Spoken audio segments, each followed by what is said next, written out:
আসসালামু আলাইকুম। আজ আপনাকে লাগে এমন একটা খাওয়ান রাখলো আপনাকে অনেকের এই খাইতে ভালো লাগে না, কিন্তু মুখ মতো যদি একবার রাইন্দে খাই দেখতেন এরপর থেকে কিন্তু কেউ আর অপছন্দ হইবে না এটা। আর এই খাওয়ানটা হইলো যে কৈতরের ছাড় ঝোল। কৈতরের চাও কিন্তু আমরা আগেই জবা দিয়ে এককালে বাচ্চা বুঝছে কুইটে কাটে এখন কিন্তু ধুইতে লই আইয়ে পড়ছি। কৈতরের চাও কলম একটু ভালো মতন ধুইতে হয়, নাহলে কিন্তু গন্ধ হয়, আর এই গন্ধ লাগিয়েই কিন্তু অনেকে খাইতেছে না। এনে কলম মুখ ধুইয়া রেডি করা শেষ। এখন মোরা ধামু মুখ আনতে কি কি লাগবে এই জায়গায় মোরা লই লইছি পেঁয়াজ বাটা, আর লইছি আদা রসুন বাটা, আরো লই লইছি আন্দাজ মতো হলদির গুঁড়ি, মরিচের গুঁড়ি, গরম মশলার গুঁড়ি, আস্তা গরম মশলা, নুন আর জিরা ধনিয়ার গুঁড়ি। এরপর কলম মোরা রান্দার লেগে চুলা হেলাই পড়ছি। এখানে মোরা করইতে আন্দাজ মতো তেল দিয়ে দিছি। এই তেলের মধ্যে মোরা করবো কি আস্তা গরম মশলা দিয়ে দিমু।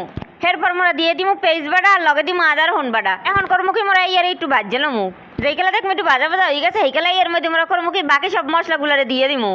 এখন এই বাকি মশলাগুলারে করবো কি তেলের লগে একটু টাইলে লমু। এরপর এই মশলাটারে আরো একটু ভালো মতন কষানোর লাগে এর মধ্যে দিয়ে দিমু কতটুকু পানি দেওয়ার পর মশলাটা একটু ভালো মতন কষাইয়ে লমু। মশলাটা যেইগুলা দেখবো কষানো হয়ে গেছে সেইগুলা করবো কি এর মধ্যে দিয়ে দিমু মুখো দুইয়ের কৈতরের সার মাংসটা দেওয়ার পর মোরা করবো কি এই মশলার লাগে মাংসটারে ভালো মতন কষাইয়ে লমু। যেইগুলা দেখবো মাংসটা কষানো হয়ে গেছে সেইগুলা এই মাংসের মধ্যে দিয়ে দিমু আন্দাজ মতো পানি মাংসটা সেদ্ধ করার লাগিয়া।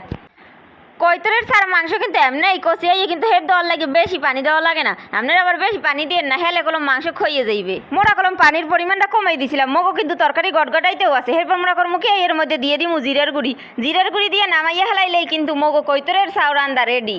মগো ভিডিওটা ভালো লাগলে মগো চ্যানেলটা একটু সাবস্ক্রাইব করেন, আর ভিডিওতে একটা লাইক কমেন্ট আর শেয়ার করে দিয়েন।